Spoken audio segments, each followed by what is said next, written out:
Okay, everybody, welcome to Review Ed episode 9, the final episode of 2011, and I am going to spend the next hour or so with Christopher Dawson. Very happy to have him. Of course, he will be a familiar figure in our online education scene. He's, of course, contributing editor at ZDNet and also the Vice President of Business Development over at WizIQ. So, Christopher, very happy to have you on today's show. Happy to be here. Thank you very much.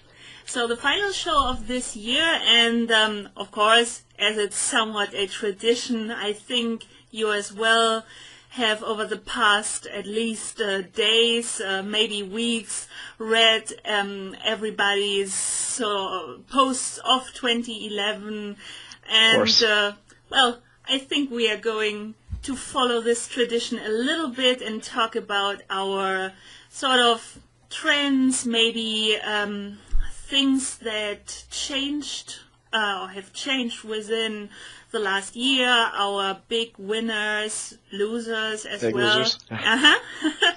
And so generally speaking, what impressed us, maybe moved us even, or what was simply interesting in 2011. Okay. Excellent. And so we have both the show notes, and let's talk about this first topic you also suggested, and I think it's very interesting. So the economics maybe playing an increasing role in education. So you also suggested this standard theme of doing more with less, maybe, and let's talk a little bit about this. So economics, generally speaking, well, I am maybe more... I am, well, being a little bit in the startup education scene is probably in some aspects very similar, in others also different from looking with an eye of the public educator or generally looking at public education in the States or also worldwide. Worldwide, right. Some different motivations there as well. So do you think this this report named Evaluation of Evidence-Based Practices in Online Learning, published by the Department of Education in July 2009 already, gave sort of carte blanche in the making the way for economic thinking in public education? No, I wish it had, and I don't think that it was received in the way that it needed to be or publicized in the way that it needed to be, and I think that there was a whole lot that happened, certainly here in the States with the stimulus money. We've heard lots about the stimulus money, and a lot of that has dried up, and it's gone, and it went to a variety of programs, and it bought computers, and it helped teachers stay employed, and it created infrastructure, it did some stuff. But do we see this evolution now, or this revolution in people who are leveraging inexpensive resources online? Do we see people sharing teaching resources across districts using easy online tools that we all know very well exist? I would say the answer is generally no, which means that here we are now with our stimulus money dried up, at least here in the States, and we have teachers who are being laid off left and right for the coming school year. We already know that's happening, and they were laid off in droves this year as well, and we don't yet have the infrastructure in place to step back, rethink how we do education, and make a change based on that. And I would imagine that the case is not wildly different in many other parts of the world. I know my colleagues at WizIQ in India, private education is more the norm for a large segment of the population, and there it's more profit driven, so they're making business decisions. Here, public education is this kind of sacred institution, and unfortunately, it's very hard to sort of tamper with that, and I think we're going to see the ripple effects of that going forward, unfortunately. Do you think, however, this open educational movement and using open resources, which I find quite fascinating, we talked a little bit about the implications of potentially SOPA on Review Ed last week. Do you think this is probably worrying, definitely for us contributing and doing something on the internet in general? So, but do you think, I start off seeing some tweets now from people more in the public education system getting aware of SOPA now. SOPA, I should explain for everybody who doesn't know yet or is not so familiar. So SOPA, otherwise also known as the Stop Online Piracy Act, so a bill we will see as they sort of move this to next year.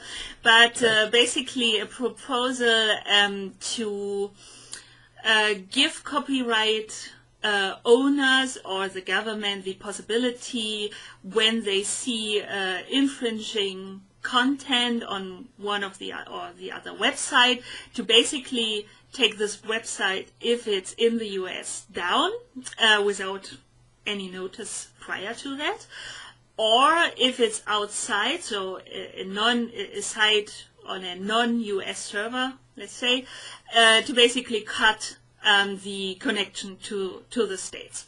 And I mean, as open educational resources are of course used by a wide variety and so many people.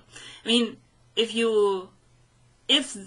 a person, let's say, found just one little piece of information, could basically take the whole thing down. So do you think this is now particularly worrying, alarming, and maybe endangering this whole small plant of well, there's a couple interesting things there. So the first thing, this is the first time in the last couple of years when our Congress, who is absolutely able to do nothing, that's a good thing now, because I don't think this is going to come to pass. I hope it doesn't. I don't want to give anyone a false sense of security.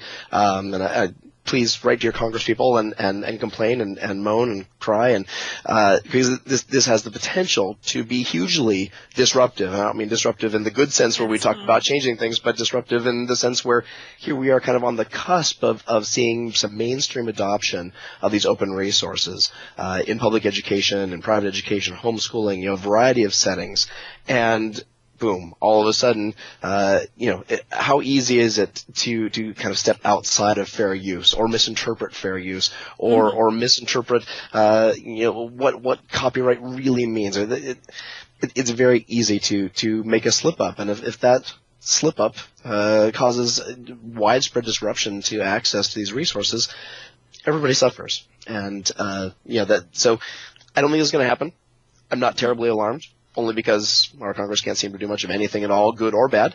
So that's good. But I do have real concerns about this ongoing focus on piracy, as opposed to finding good solutions to centuries-old copyright law here in the States.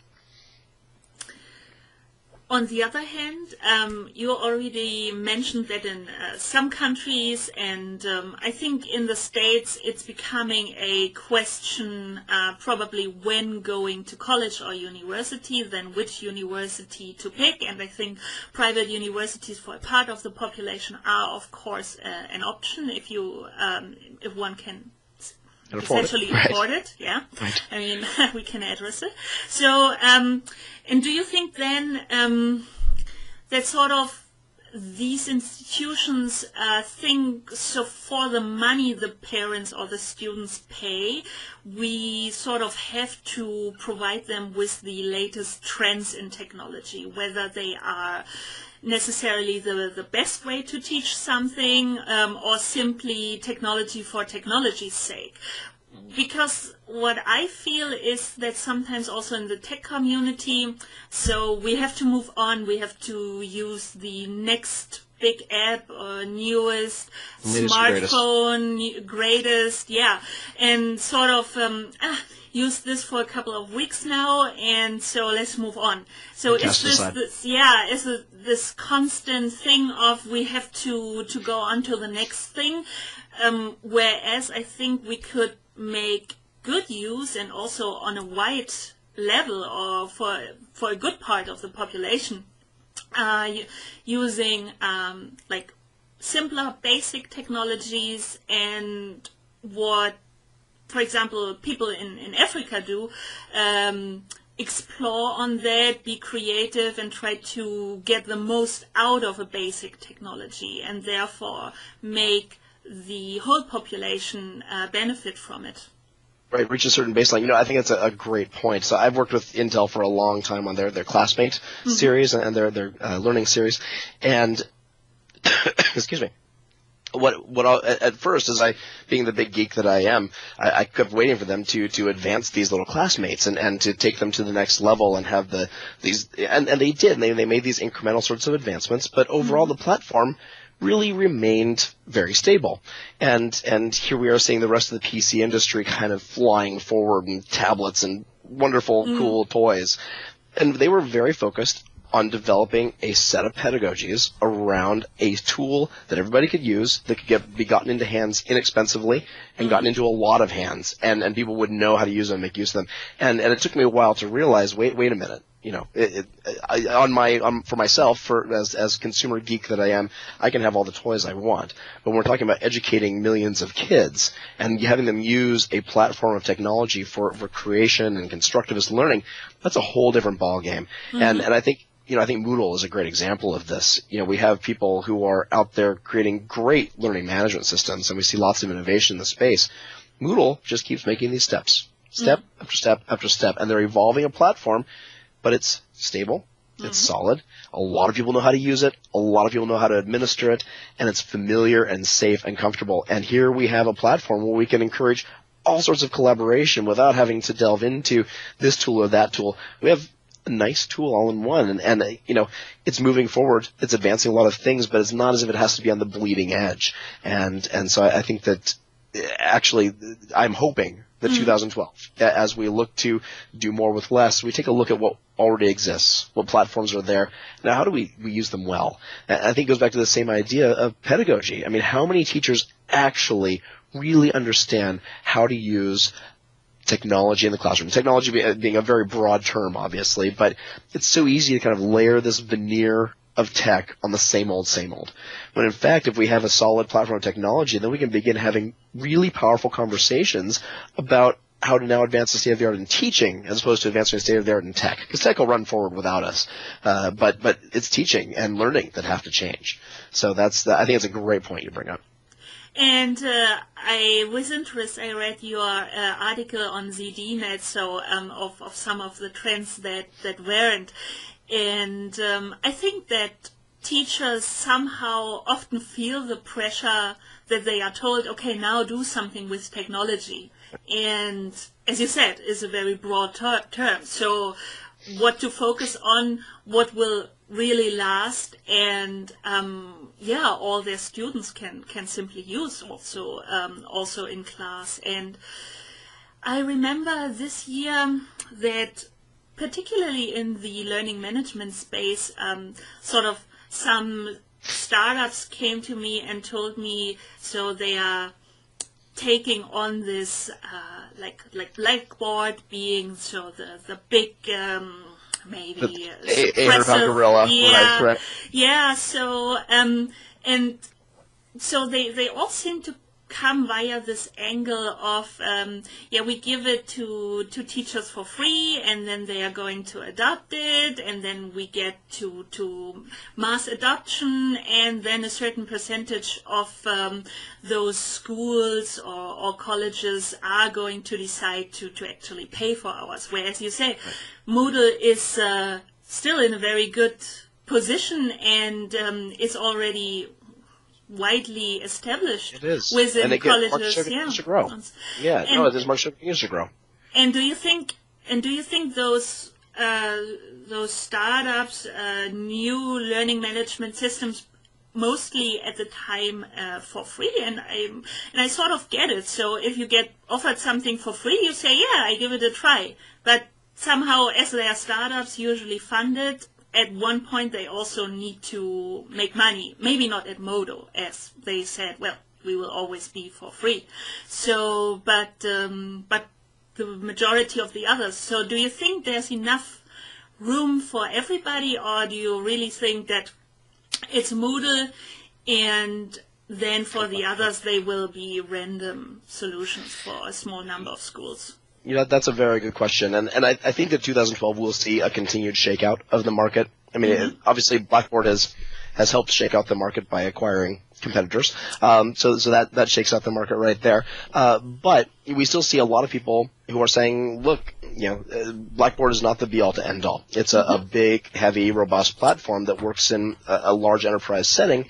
But how well does it work in a K-12 school or a high school or a smaller college? You know, there are other solutions, and we see actually very large enterprise adoptions of Moodle as well.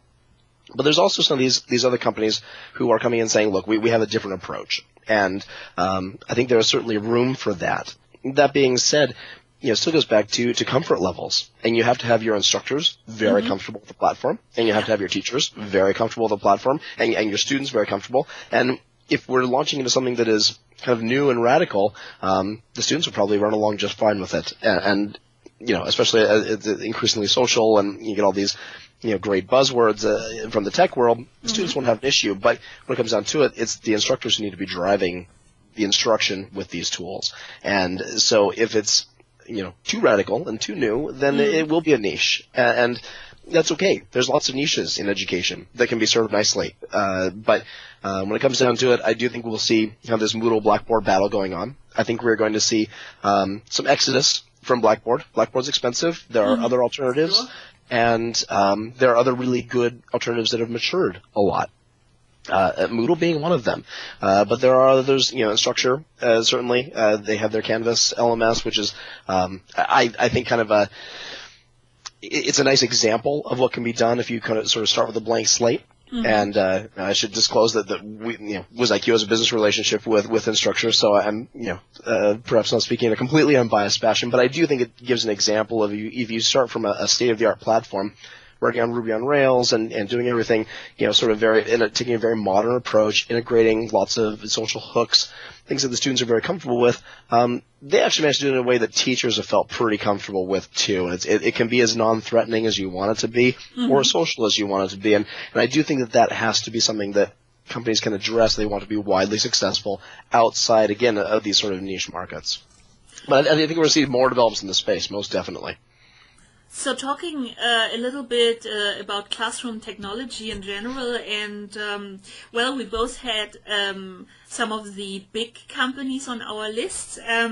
So in your opinion, or give me your take on why didn't Android take off this year as some of us may have predicted in early 2011? And I would have wished, but yeah, what is hindering? Well, I think there's a lot of things that got in the way of Android, and partly Android got in the way of Android. And I am sincerely hoping that, as much as I love the idea of a completely open platform that everyone can develop for and do great things with, when it comes down to it, particularly here in the States, we're utterly bound by what carriers are doing with it, and we're not seeing a lot of these sort of, you know, here's your Android tablet, have fun with it. Or here's your Android tablet, and here's a whole ecosystem built out by this educational service provider, and now you can deploy 300 of these in your school and manage them all. We're just not seeing that sort of development. We're seeing Verizon, you know, doing naughty things with Android, or HTC, or whomever. So I think that the fragmentation of the platform made it very confusing, made it hard for people to slant on something. The other thing that didn't happen was these cheap tablets that were supposed to be here by now. We were expecting to see dirt cheap tablets. And finally we get the Kindle Fire at the end of the year, which is dirt cheap. We know that Kindle's actually, or the Amazon is losing money on each one they sell. They're more than making it up in the content they sell. So we finally hit the right price point, but yet we're locked into this sort of Amazon content ecosystem, which again is great for consumers, but works very poorly if you want to deploy it to 1,000 students in a school. So we're just not there seeing the promise of an open ecosystem, seeing the promise of software development, and seeing the promise of cheap hardware. We're getting close. I think that the Kindle Fire portends, and actually the Barnes & Noble Nook portends what can happen. And certainly seeing Android 4.0 rolling out, we're kind of unifying the platforms again. Google has already made intimations that they will be kind of cracking down on things and enforcing a little more. They've acquired Motorola, so they can be pushing out their own sort of flagship hardware. I think we'll see something. I would predict that this is, and it's sort of a logic or a step in the right direction. So if they came out with a benchmark product with Motorola saying, okay, this is the standards for Android now, and the others being open and still being able to sort of do their own thing, but different interpretation, but seeing, so these are the figures and this is what's possible, and then sort of, even though keeping it open, which is of course the great advantage, but is also the big drawback, if you will, of Android, sort of giving this whole thing structure, will, I think, the whole platform and marketplace looking from the developer side as well, and for people in the end also making money on the Android marketplace, I think is a good thing, and probably a thing in the right direction, because it is, as you pointed out, there are too many versions of Android, too many even screen sizes, so not necessarily one version works with every mobile phone even, and then, as you said, the carriers as well. So I think we are going to see this in probably the first half of 2012, and I hope so. What do you think of Microsoft? So Windows 7, maybe also an interesting thing that they now sort of partnered with Nokia. Did you play with the new Lumia? I haven't seen it, and Nokia, in the States they've taken such a back seat, and they produce these really cheap feature phones in Europe as well. I think we have to sort of. It's funny how the tech world, like some years ago, they were so big, and 5 years later, it's Apple, of course. Nokia? Right. Now, and what's Nokia? Nokia are the cheap cell phones for Africa or the developing countries in general. And which isn't actually a bad marketing model for them. I mean, I'm sure they can make a lot of money with the next billion users. But, it's interesting. I think that Microsoft has always been behind the eight ball in terms of mobile, and we hear lots of things about Windows 8, and maybe that's going to really do it. Excuse me. But I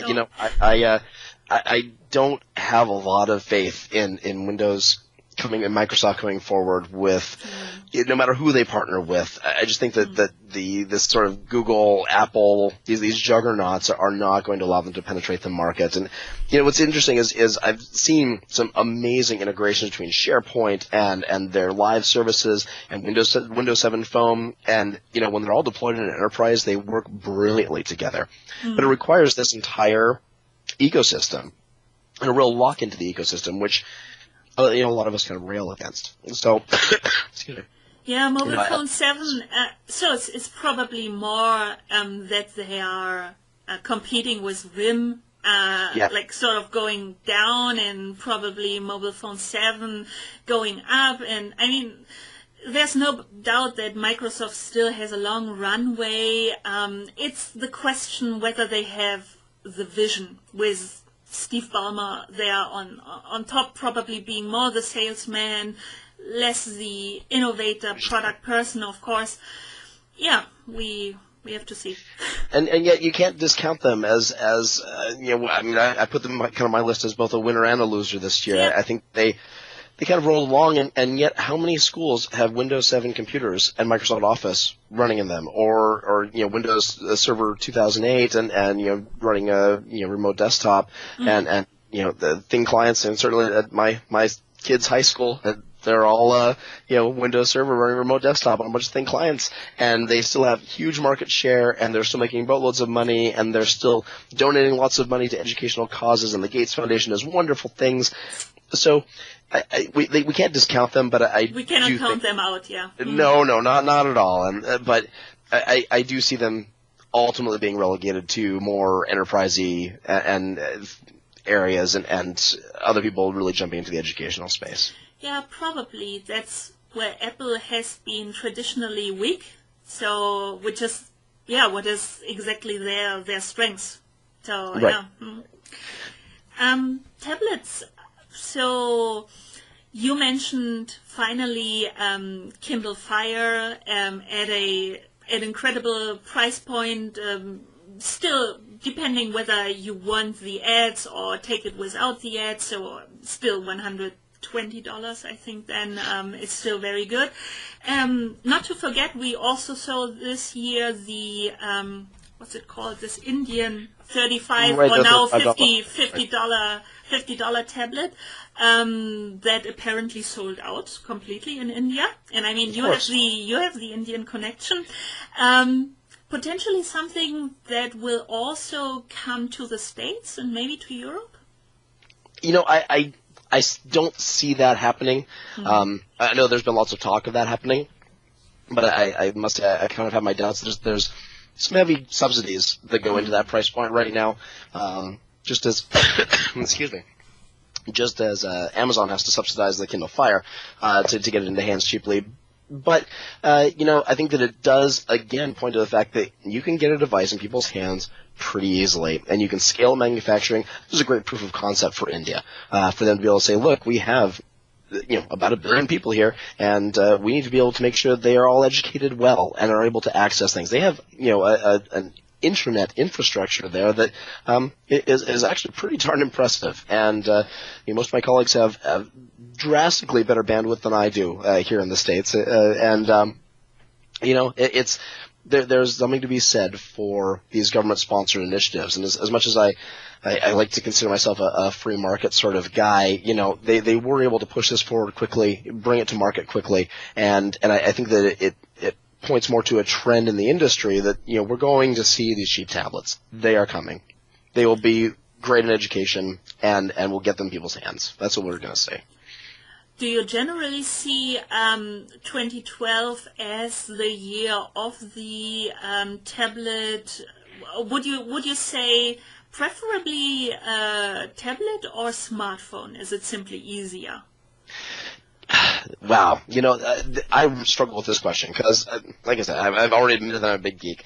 And so I have, a couple tablets, and I have a phone, and, my phone's the big Motorola Droid Razr, so it's a big phone, and it works quite, I find I use it a lot just as more of a tablet-y sort of thing. It converges the two quite nicely. But yet, I whip out my tablet too. My kids, they gravitate towards 7-inch tablets.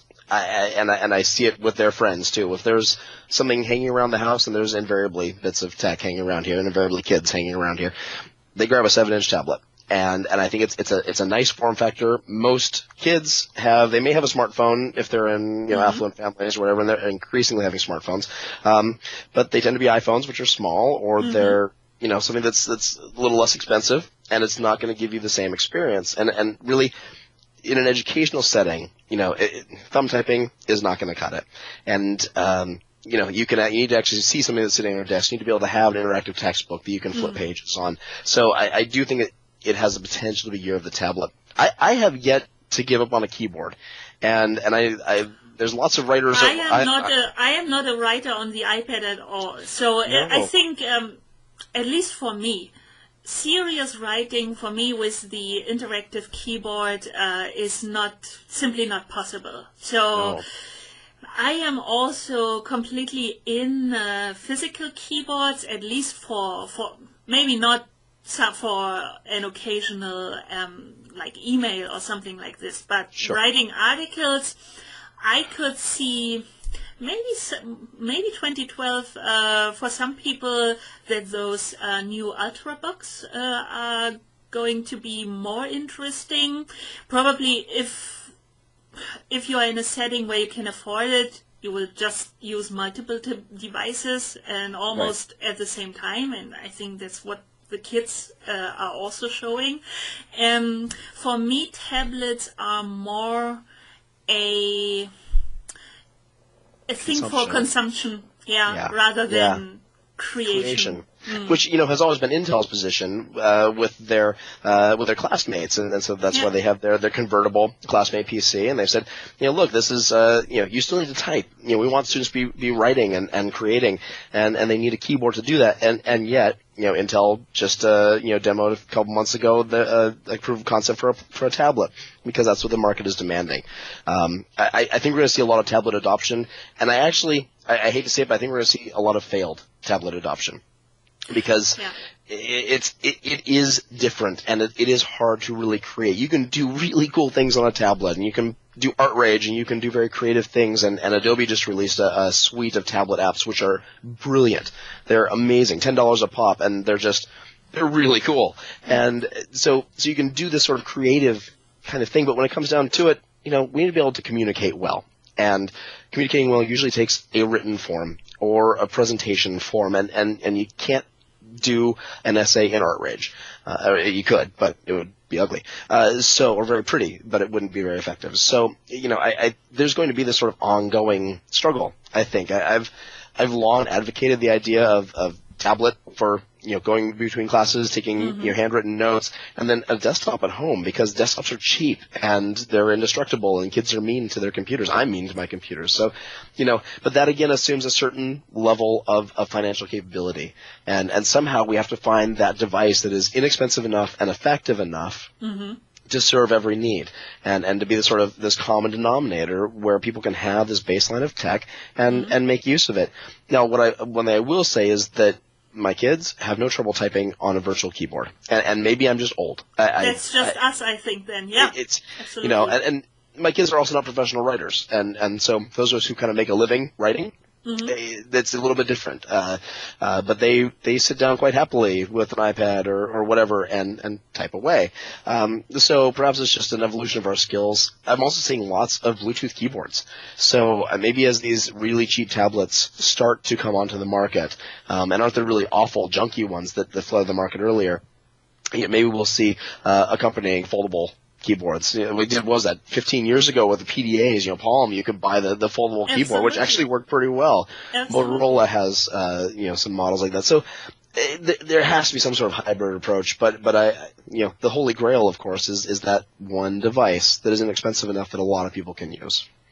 Or maybe voice command, but then in the end, again, we cannot all be on the train or whatever, and then talking with our tablets or mobile phones.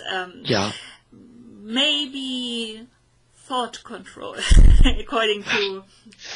Well, IBM. There's IBM. IBM is doing some great things with eyeball control, and we're actually seeing some great things with accessibility now, with the ability to interact by voice. I must say that the Google voice recognition on newest Android phones is just incredible. I got a little note on my phone saying, "Hey, do you want us to make use of your Google Voice so we can tune your phone better?" I said, "Sure." I'd give up privacy to Google for that. Absolutely, and it works really well, and it's really fast. So we're definitely getting to a point where processing technology and software technology and AI will contribute to some different input methods. We're old, so and we're actually not that old, but in the tech world, we're getting there. We're getting our walkers pretty soon. So I think it'll be interesting to see where this goes. But some alternative input formats, they're going to happen. There the tech geeks in us spoke again. So let's get back into the real world. And with this, as you said, cheap device, everybody can afford, everybody can bring. Do you think this was sort of also the challenging point for this whole bring your own device movement? That probably, as it seems in your family, there are various devices, so even having a few kids, you can probably give them all one device at least. Yeah. But I'm the exception to the rule, of course. I get press to review all the time, and they don't ask for them back, so they don't get them back. It's the rare family that can afford a tablet or two and a laptop for every kid. That's just absurd, the amount of tech that's floating around in my house. Drives my wife out of her mind.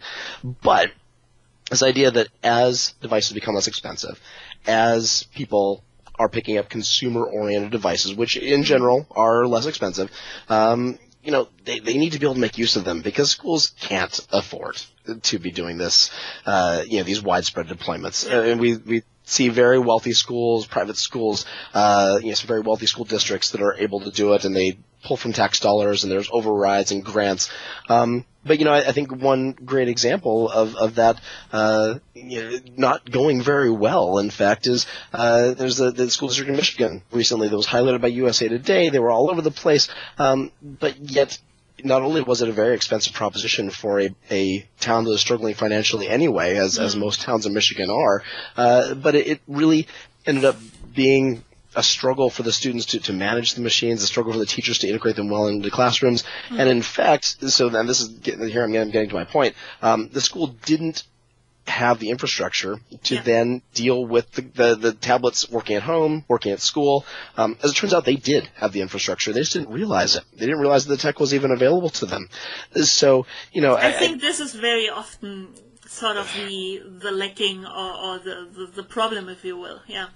Yeah, I mean, bring your own device. You need to have some way to manage these things and to get the right content onto students' tablets or computers or whatever, and to have things be pushed out to them in a manageable way. And you need to have the security in place to make sure that they can get online without being badly online. And that all requires a lot of back-end management. So even though the costs go down because students are large to bring their own devices, maybe they have scholarships for students who can't afford them or subsidies, but students are large to bring their own devices, but you still have to have one heck of an infrastructure to make sure that's done right. And and also teacher training, probably, that they feel comfortable with using the technology and as you pointed out, simply knowing what they have there. Right. Well, and it makes that teacher training even harder when you have this heterogeneous group of devices in your classroom. I mean, you've got 3 kids with an iPad and 4 kids with an iPhone and 10 with a netbook. Where do you deal with that? And I would argue, in fact, that and I said this last year and sort of came to fruition, but not really. It comes down to your platform. So is that platform Moodle that you can access on any device? Is it Google Docs or Google Apps? You have to have this common platform that can be accessed by any device online. Doesn't necessarily need an app. It just needs to be on the internet and work. And again, now we need to go back to this sort of simple common denominator instead of this bleeding edge to make sure that, most importantly, students, regardless of the device, are accessing these resources, and the teachers then are accessing that same platform. That would be perfect. Unfortunately, we seem to more develop within or on our islands, and not necessarily those islands are always compatible, and sort of everybody's in their own little bubble, and that's always a problem. Talking about the economics again, what's your take on this whole either textbook rental or building e-textbook thing? So we have, what do Amazon not do these days? So tablet, but also looking apparently in textbook rentals. Of course, we have Czech, quite interesting. I think also with their new strategy, so not only being the sort of platform where students go twice a year, but where they want to come back more regularly throughout the year. And then, of course, digital textbooks, no inkling. Do you think that's something promising, or which is the more promising one? The paper textbooks, excuse me, are not going away. I wish they would. So too, yeah. I wish we would just shove them aside because the technology is there to do better, and the technology is there to stop chopping down the trees and the carbon footprint. When I think about the distribution of, tens of thousands of tons of textbooks, I've seen the pallets of textbooks come into schools, and it drives me nuts. But that's me, enviro nut geek. Right. So if we look at the reality of this multi-billion-dollar industry, we're going to see a lot of textbooks out there. And so I think that Chegg actually has exactly the right idea. They contacted me a while back on ZDNet, and I think they've actually diversified quite nicely. So they have this portal for inexpensively running these textbooks, moving into digital wherever possible, and then also providing a student portal. good job, guys. But then if you look at what Pearson is doing, and I've never been easy on Pearson. Shopping around?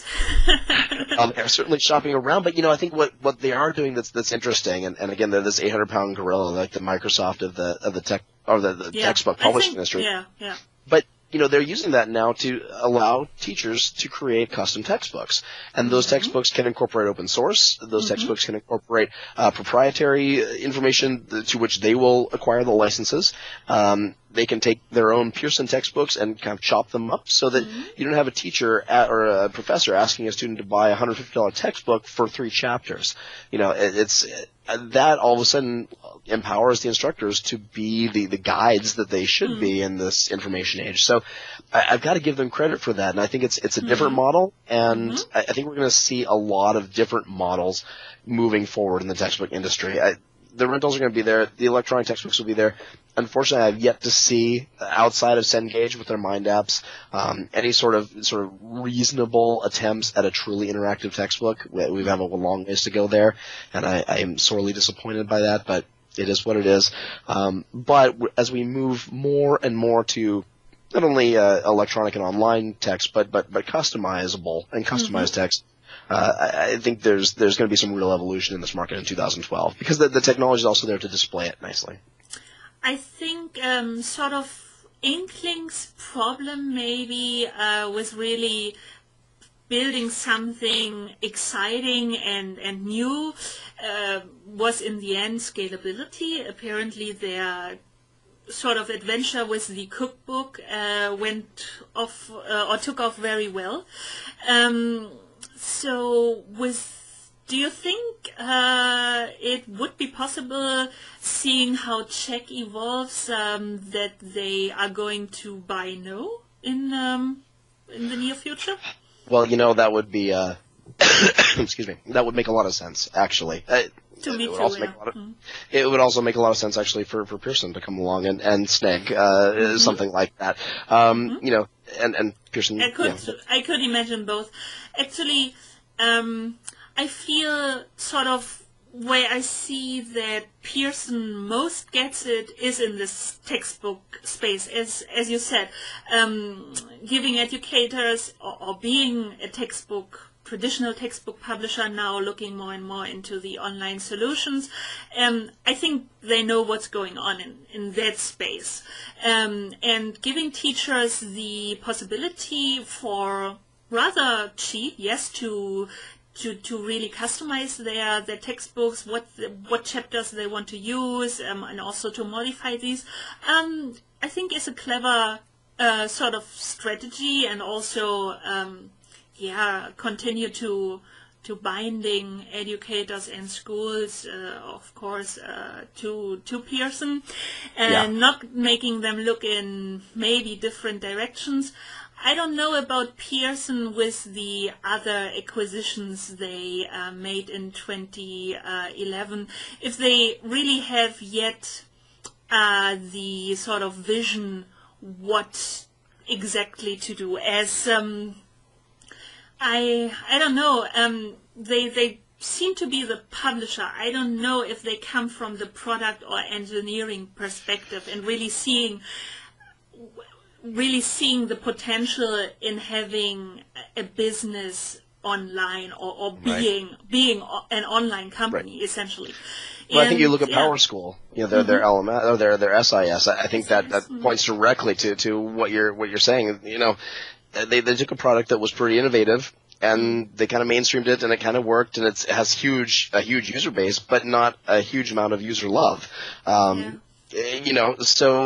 I think they're certainly moving in the right direction, but it is hard to move a company like that from one direction to another. And I think I think as soon as you are such a big company, we see that with Google. Google have their difficulties in becoming social. Microsoft, well, we talked about that. So I wonder if also sort of some of the talent, if they acquire for talent, which is also the question. But let's say if some of the talent they acquire this year, if they continue showing them love, or if we see this drain of talent, then as soon as it doesn't work out and they cannot do what they want within the Pearson family model, model, then that they are going to leave and leave Pearson with the shell of something great and valuable, but not having the right people working on it anymore.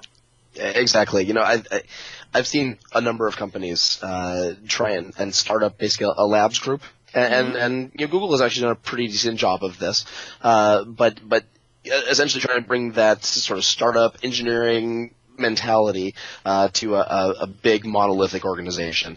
And sometimes it works very well, and some great things percolate to the top if there's buy-in from a top level. And then there's times when it just doesn't work well at all, and it just is doomed to failure. I think that Pearson obviously is making some moves to do some innovative things, and I would hope that they would kind of continue that mentality, that knowledge that they need to evolve to their various acquisitions.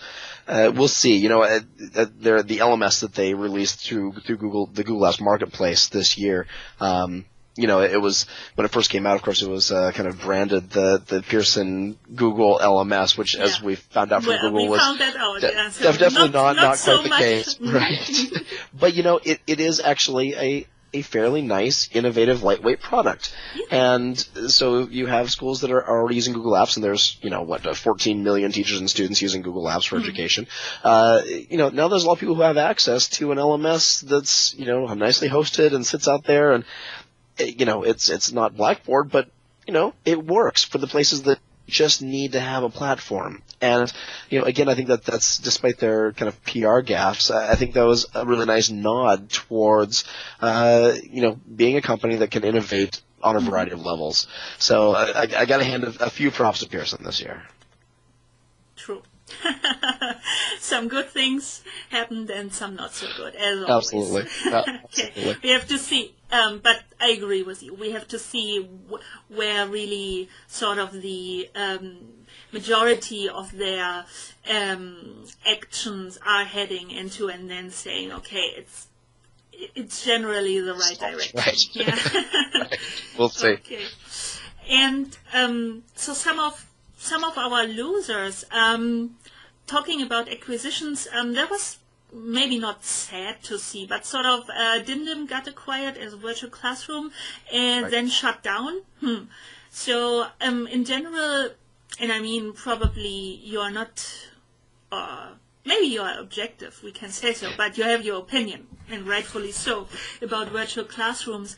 With IQ now being heading in the right direction, going more towards educational institutions, was it some of your counseling, maybe? Yeah, well, we tried a few different things this year, and it was our first year with a trade show presence. It was our first year trying to do some direct sales to institutions, and what we found is that there's lots of people who have a virtual classroom solution, some very large, very good enterprise class solutions, and we have a very competitive solution as well, and when we are really inexpensive, which is great in a field where there's a lot of very expensive solutions. Yeah.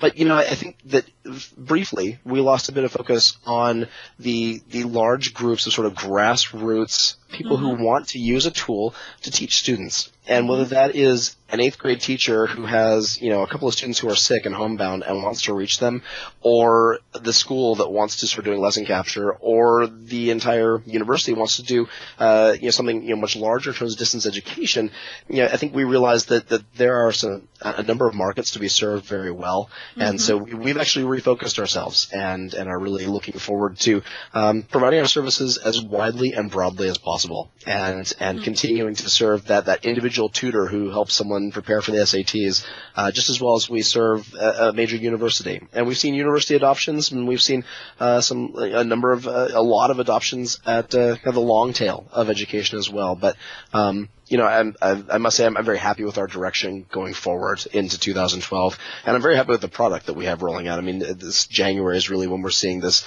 latest generation of the virtual classroom coming out, and the headphones get to go away, and we're seeing a lot of pretty important enhancements. Because we're Flash-driven, we had to wait for some things to happen in Flash and for Adobe to advance the state-of-the-art in Flash. That being said, obviously, there was a little panic when... So Flash is not dead? I say Flash isn't dead. I really do. But, I think that companies that have a forward look, and I choose to believe that we're one of them, we've actually written all of our code base in Flex. So it makes it pretty easy for us to make a shift down the road to a platform other than Flash. Yeah. Right. It is flexible. And, we found in deploying, we have an iPad and an Android app heading into beta. And we were able to leverage an awful lot of that Flex code and just start shoving it to the app platforms. So, Flash isn't dead because it's still richer than HTML5 can be in a huge number of ways. And it can still do a lot of great things that HTML5 absolutely can't do. Mm-hmm. When HTML5 catches up, we can have a different conversation. And I think companies that are building e-learning software using Flash, and there's a lot of them, are continuing to look very hard at the ultimate code base and how to push that forward.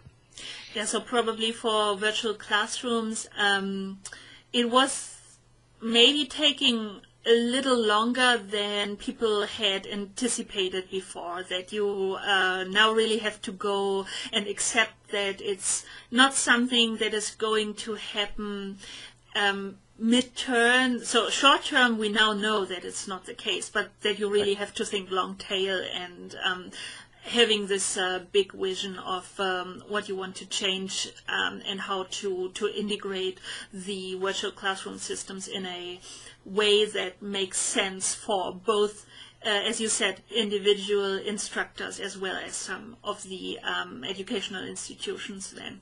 Yeah. Well, it's been an interesting kind of market education experience for us as well. As people, some people get it, and they're doing distance education already, or they're teaching online, and they're all over any new features we can hand them. Wonderful. But there's an awful lot of mainstream teachers and professors who say, gosh, why do I even need a virtual classroom? I've got a classroom. Absolutely. And as it turns out, there's lots of great things that can be done, by blending these things, which is the case for most e-learning tools. It doesn't have to be about replacing a teacher, or getting rid of a brick and mortar classroom. It's about enhancing what you do. And, whether that's an LMS or a virtual classroom or an SIS or Google Apps or whatever, it's simply a matter of providing a new way of reaching students and an enhancement to how you do reach students. It still comes down to the teacher. Let's talk a little bit about Facebook in sort of seeing what with their .edu groups. Is it somehow a little bit dangerous for Integral?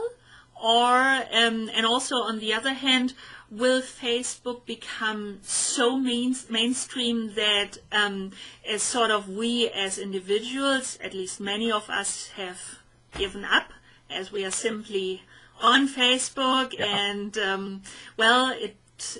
even if you don't love it, but you still have to at least maintain this on a minimal level. For many people, it's several times a day.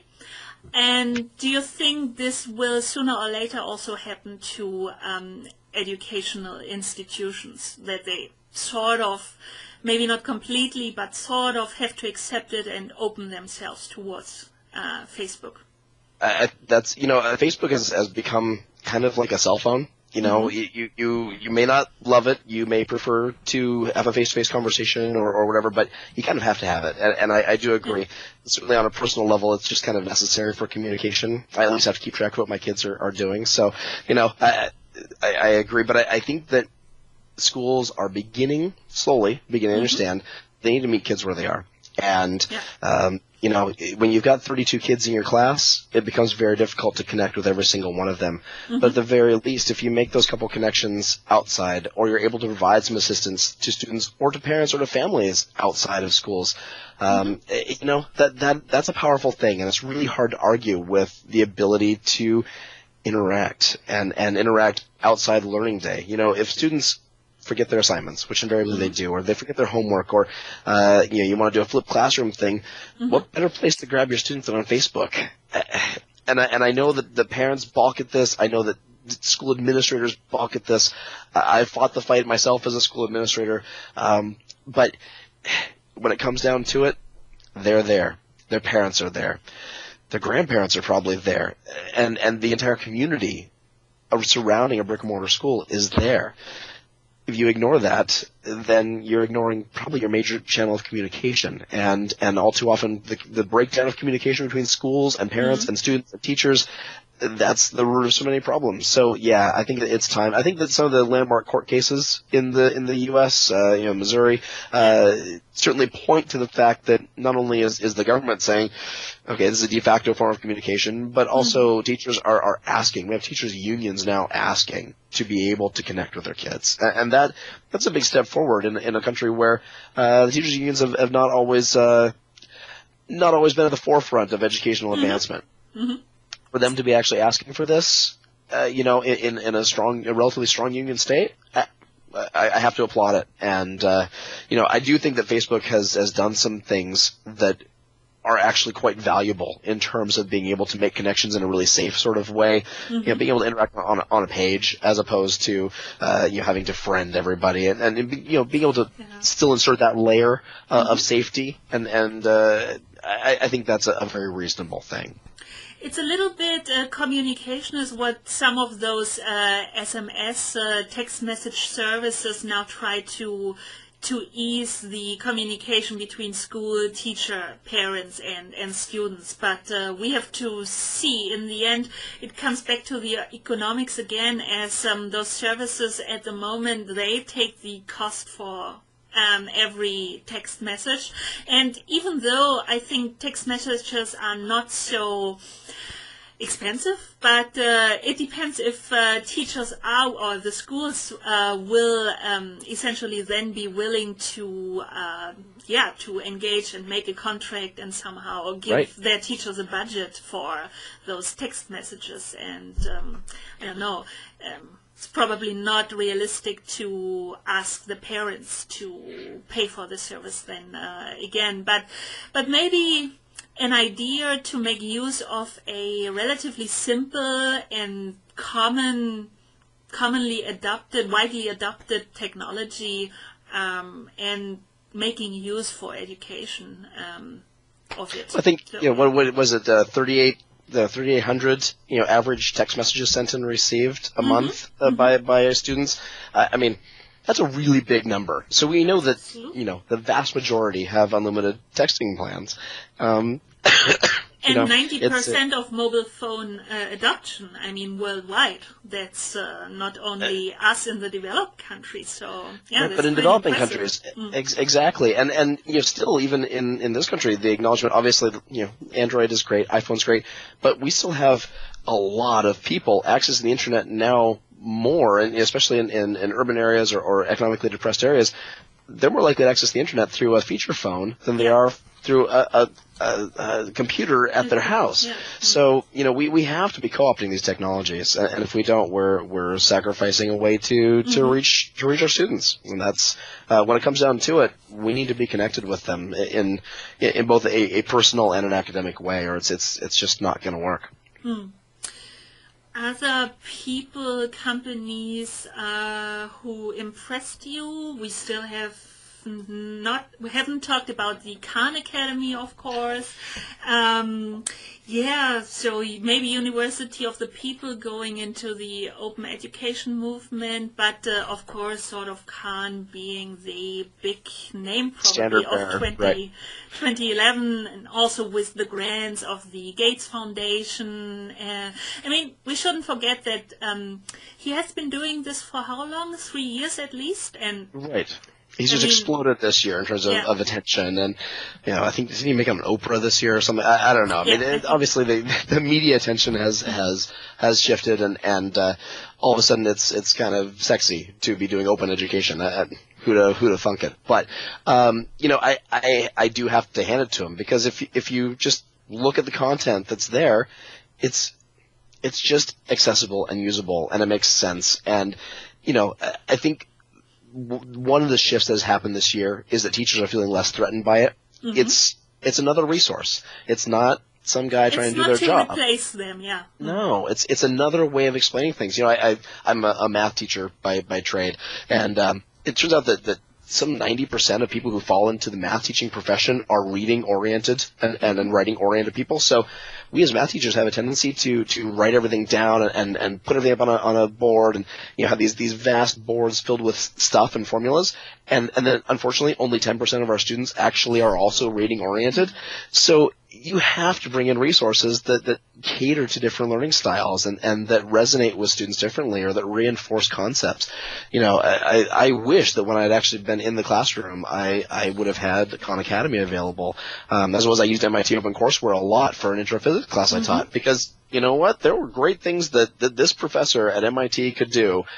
And he explained things better than I could, and he had resources to do wonderful demonstrations in class that obviously I couldn't do in a rural public high school. So he used it. But, I think it's only been within the last year that the majority of teachers are seeing this as it's a resource, it's a tool, it's not a threat. And that's an important shift, and I think that's been reflected in the media attention as well. But, this is, as you pointed out, this is just one of many open educational resources. CK12 is huge. I mean, there's a lot of content on CK12 with their Flexbooks. And again, that's just one more piece. There's a lot of stuff out there. It's just a matter now of kind of pulling it together and making it, vetting it and making it accessible to teachers in a sort of user-friendly kind of way. Absolutely. So then what else do we have? We didn't talk too much about mobile learning applications. So this, in my mind, was sort of, at least to investors apparently out there, little topic, or at least an area, an idea they as investors could understand easily. You tell them, so this is the customer base. It takes a few weeks now with all the tools and being an okay developer, I think, to make an application solving one or the other problem. Not necessarily only used for classroom learning, but I think this whole informal learning, lifelong learning takes place a lot on mobile devices. So we saw quite some funding there. We had MindSnacks, Voxy, then we also have the Show Me app for iPad. Is this something you think for the informal learning sector we are heading to in 2012 even more, and also see more funding there? Well, I'm actually hoping that in 2012 we see some mainstream learning companies start to co-opt this. I mean, there's lots of these little apps kind of floating around, but yet it's difficult to take sort of a it's great for informal learning. You're right, but what if you, as a teacher, want to make use of this with your students? How do you kind of aggregate this? I think these are really more, as I often see and talk with the founders, and they had a particular problem when learning a language or something, and for this specific problem, they built a solution. It is not necessarily in the big context on how to improve or how to change some things in education.